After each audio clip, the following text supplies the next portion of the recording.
வேலூர்ல விஜய் அவர்கள் தாவேகா ஆட்சி அமைஞ்ச உடனே நான் ஒவ்வொரு கிராமத்துக்கும் போய் மக்களை நேர்ல வந்து சந்திக்க போறேன் அப்படின்ற மாதிரி ஒரு வாக்குறுதியை வந்து கொடுத்திருக்காரு. சோ இதை பார்க்கும்போது வேடிக்கையா இருக்கு அப்படின்னு தான் வந்து சொல்லணும். விளம்பரத்தை பார்த்து விட்டு விழுந்துடாத ஆத்துக்குள்ள. சோ இது மூலியமா விஜய் அவர்கள் என்ன சொல்ல வர்றாரு அப்படின்னா, தேர்தலுக்கு முன்னாடி பிரச்சாரத்துக்கு நான் ஒவ்வொரு ஏரியாவுக்கும் அந்த அளவுக்கு வந்து வரமாட்டேன்.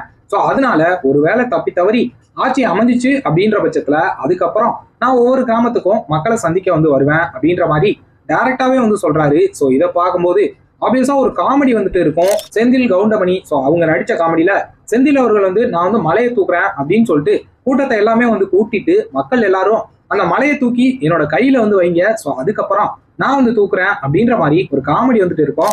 சோ அது மாதிரி விஜய் அவர்கள் மக்களை சந்திச்சு மக்கள் பிரச்சனையை தீர்த்து அவர் அரசியலுக்குள்ள வந்து சோ அது மூலியமா நான் சேர்ல உட்காரணும் அப்படின்னு வந்து அவர் நினைக்கல. ஆப்வியஸா மக்கள் எல்லாருமே என்னை தூக்கிட்டு போய் சேர்ல வந்து உட்கார வைங்க, சோ அதுக்கப்புறம் நான் மக்களை வந்து சந்திக்கிறேன் அப்படின்ற மாதிரி அவரு ஒரு மோசமான அரசியலை வந்து பண்றாரு.